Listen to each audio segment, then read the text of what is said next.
Good evening and welcome. Tonight I'm going to be reading to you from this magazine called The World's Most Mysterious Places.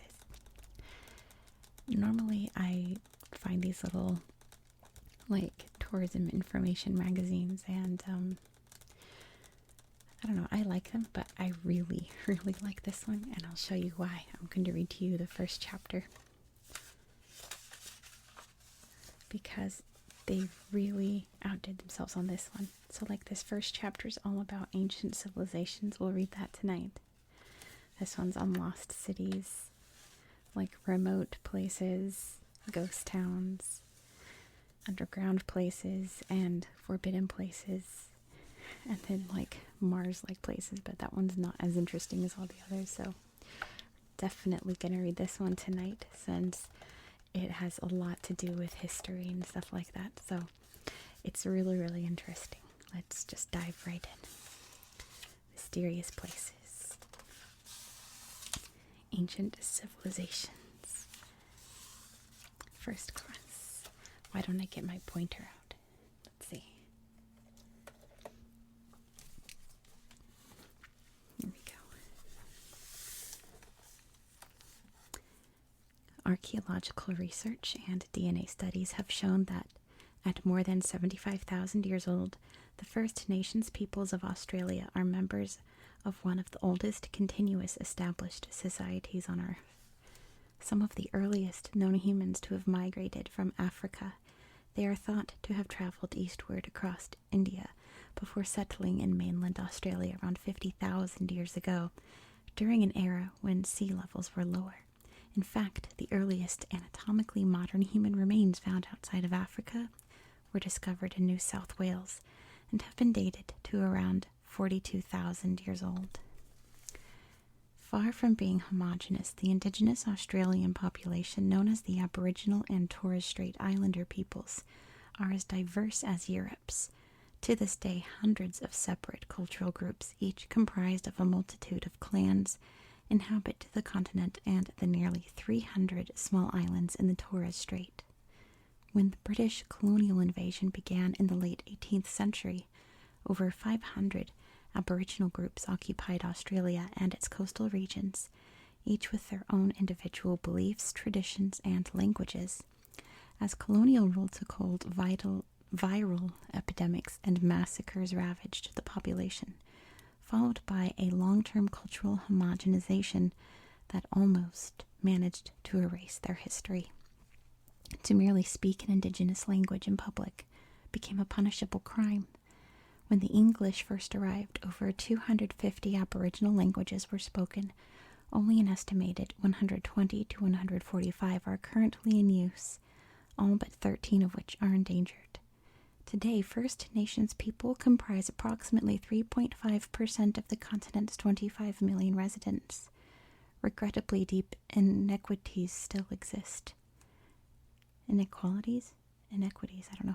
The majority of Aboriginal people and Torres Strait Islanders were not even considered citizens of their own land until 1967, when 90% of Australians approved a constitutional referendum that granted them citizenship. Government policies still restrict their rights, and bigotry is rampant.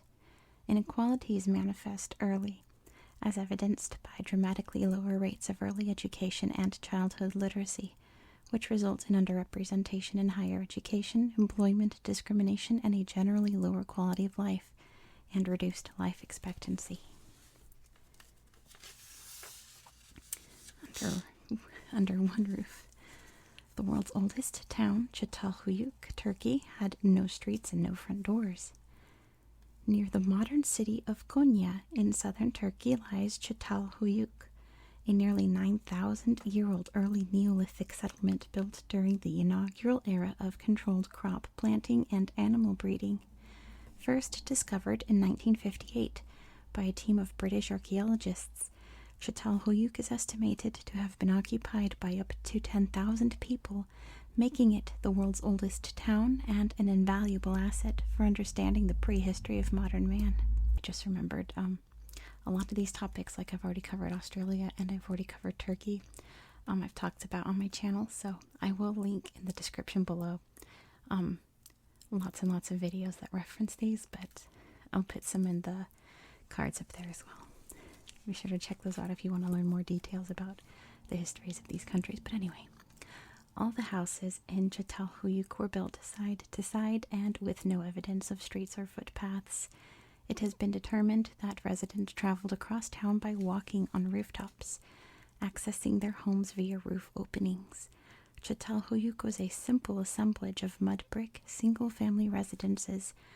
Other than shared rooftop ovens used by residents, no large public spaces or gathering areas have been found, nor any evidence of administrative structures or leadership facilities.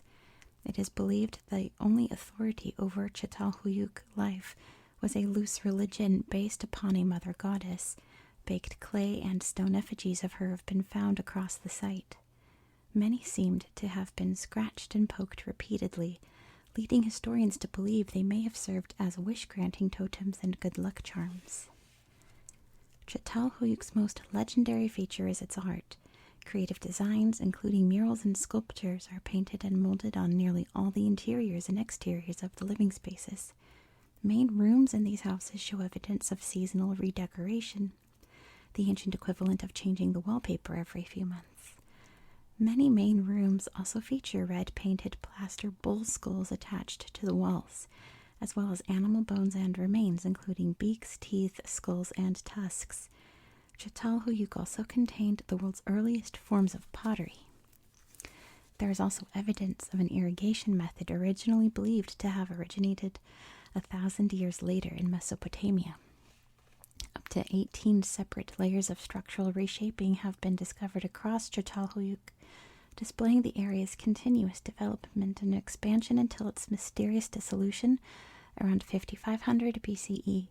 It is speculated that the Çatalhöyük society's reliance on wet clay for building and reshaping its homes may have altered the drainage of a nearby river, an important source of fish and waterfowl, eventually leading to the site's abandonment.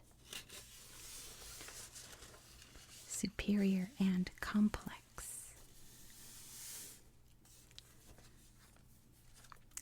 One of the most powerful indigenous civilizations in recorded history, the Maya were a complex Central American nation founded approximately 4,000 years ago under the state of Chiapas, Mexico.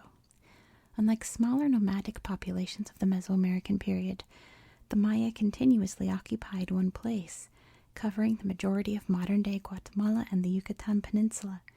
This in itself was a groundbreaking accomplishment for the time. While ancient populations had traditionally thrived only in drier areas, the Maya were the first people to establish a truly great civilization in tropical rainforest climate. The Maya constructed massive, sophisticated stone cities, pyramids, and religious monuments, some of which are still standing today. In addition, they developed a highly sophisticated mathematical system that introduced the usage of zero as a number, and they pioneered the utilization of raw cacao as a dietary stimulant. By 900 CE, most Mayan cities had been abandoned, and to this day scholars still debate the cause of their downfall. One popular theory posits a domino effect of urban overcrowding that led to the overuse of arable land, followed by widespread drought and internal wars that scattered the population.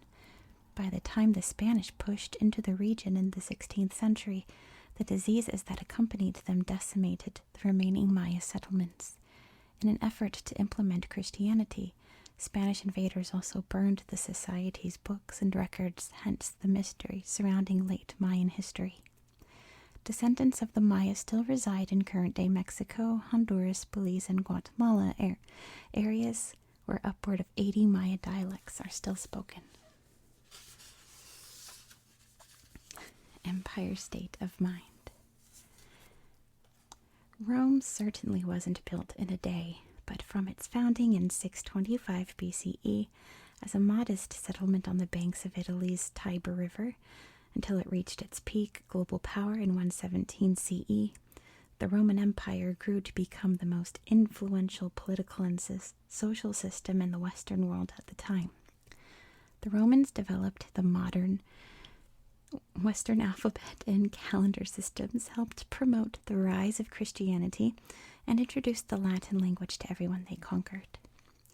The first of the 3 stages of the empire was a period of kings, an era during which 6 rulers drastically expanded landholdings, bolstered the military, and established the nation's first constitution.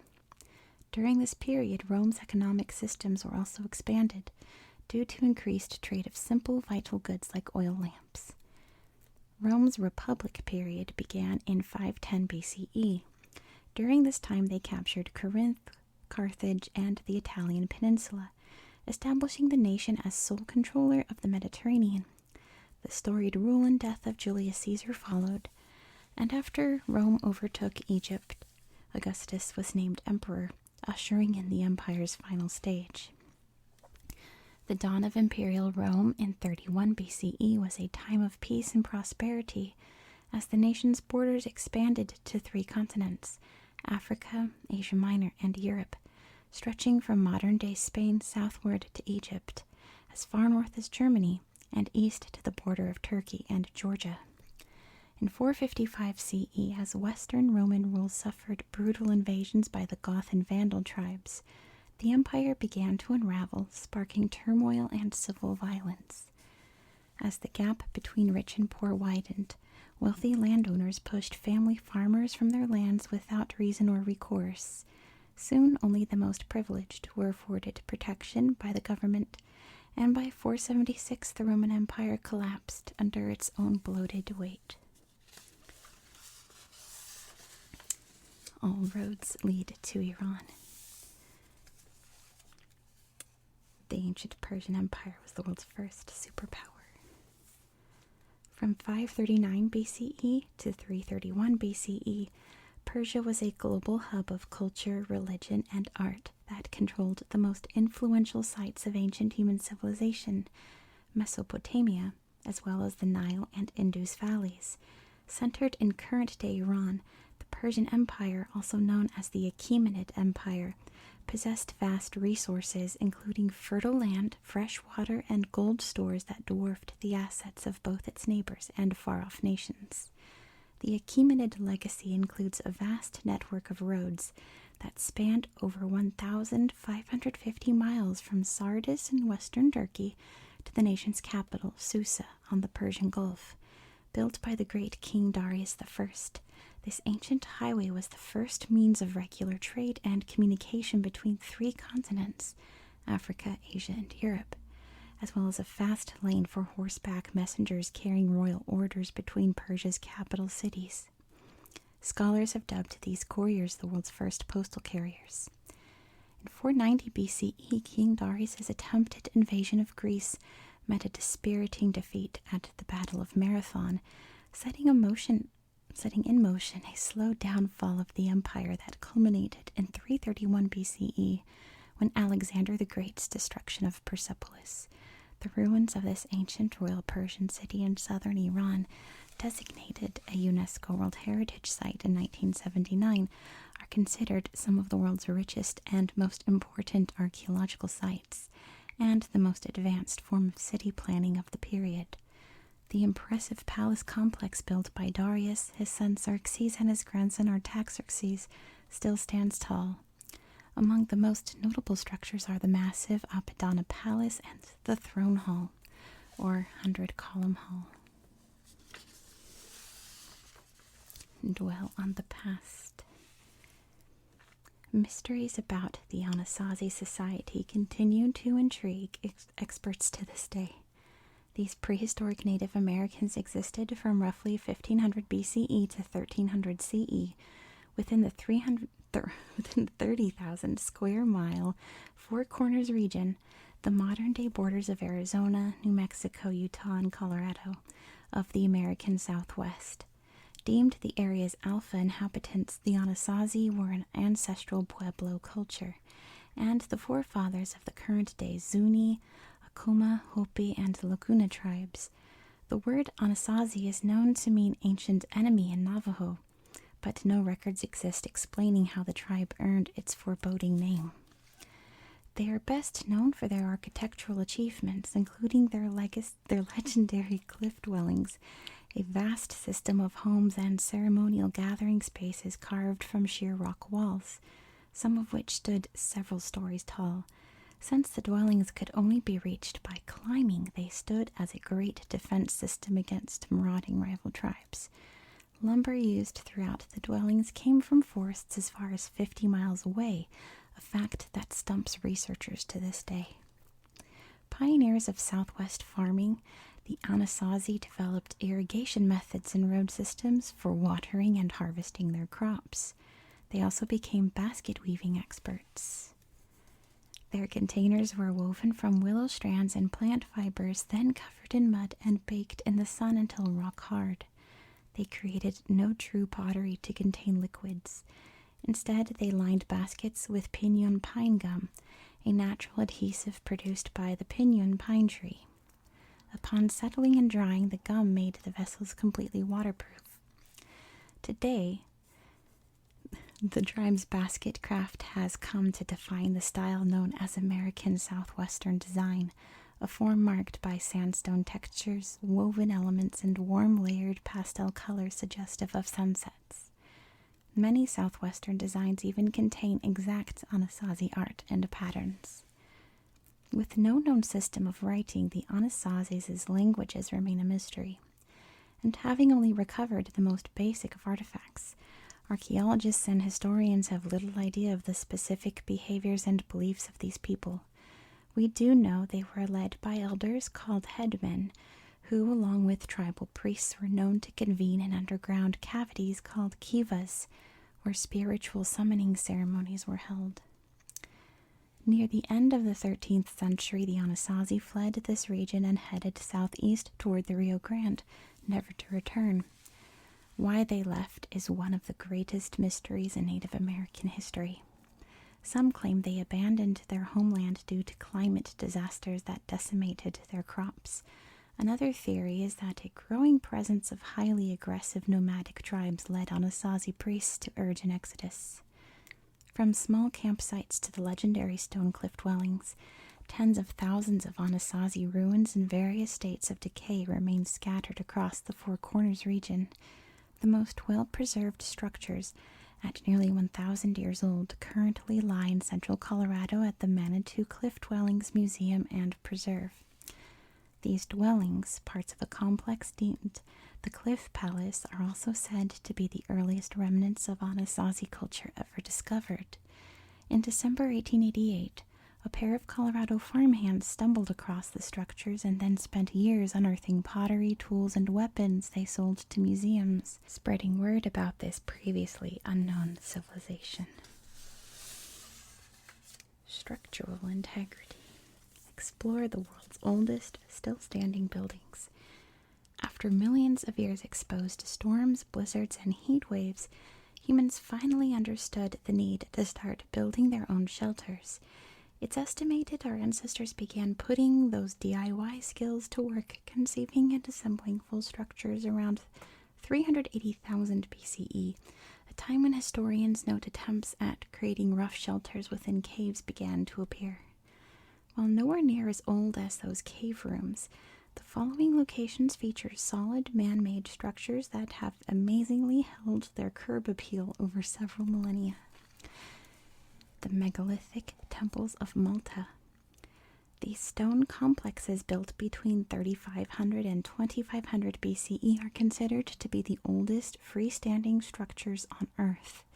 Erected even before Egypt's pyramids, obviously, the two megalithic temples are centered around a shrine complex called Gyantia, I guess, located on the island of Gozo in the Maltese archipelago. Crafted using local varieties of limestone, the temples feature internal walls made of large stone slabs arranged to form separate chambers, each secured by a tightly packed mix of dried mud, stones, plant roughage, and pottery shards. Their builders remain unidentified, but evidence suggests ancient farmers, not aliens, erected the temples to perform livestock sacrifices meant to appease their nature deities. The Nap of Hawar in Scotland. There it is. Built and occupied between 3700 and 2800 BCE, The Nap of Howard is a small farmstead deemed the oldest standing stone dwelling in all of Europe. Located on the North Sea's island of Papua Stray, the Nap of Hawar features a 530 square foot subsurface stone framework that was once divided into rooms using thick stone slabs. Holes in the slabs suggest layers of thick sod were once stacked across their tops to form a roof, allotting a mere 5 feet of headroom for the structure's occupants. The site appears to have functioned primarily as a living space for a family, featuring stone shelves and bed platforms that are still perfectly intact. Tools such as grinders and handheld horrors were recovered from a chamber likely used as a workshop, as well as antlers and whale bones thought to be used in ritual ceremonies. The iconic Stonehenge in England. This prehistoric stone monument on Wiltshire's Salisbury Plain has always held an air of mystery about it. Was it a burial site, a druid temple, or an ancient calendar? Where did its smaller bluestones weighing up to 4 tons originally come from, and how did Neolithic people move them roughly 5,000 years ago without even a tool as basic as the wheel? Archaeologist Mike Parker Pearson has now shed some light on one piece of the puzzle. He and his team recently discovered a 360-foot stone circle in Pembrokeshire, Wales, that's identical in diameter to the ditch in which Stonehenge now sits, and is also similarly aligned on the midsummer solstice sunrise. One indentation even contains a shape that fits like a key in a lock to an unusual section of bluestone in Wiltshire, proving the impressive structures once stood at the site in Wales before being taken apart, miraculously transported to England, and reconstructed. Where the dinosaurs roamed. If you want to find them bones, start digging here. Between 66 and 245 million years ago, way before all of these aforementioned civilizations ruled, dinosaurs dominated the planet. They were Rex. During the Mesozoic era, when all current continents were still conjoined as a single landmass called Pangaea, these creatures migrated easily.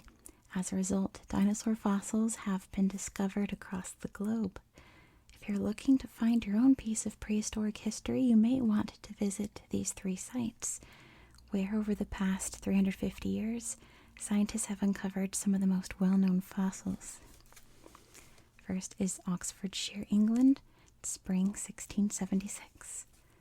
More dinosaur fossils have been found beneath the rural pastures of the United Kingdom than anywhere else in the world, including the first dinosaur bone ever recovered and documented in a scientific journal. Unearthed from an Oxfordshire limestone formation, the remarkably well-preserved find was a jawbone belonging to a 30-foot-long Jurassic carnivore known as Megalosaurus. Then, 200 years later, a partially intact Camptosaurus was found near Oxford, a discovery that marked the beginning of the UK fossil-finding golden era.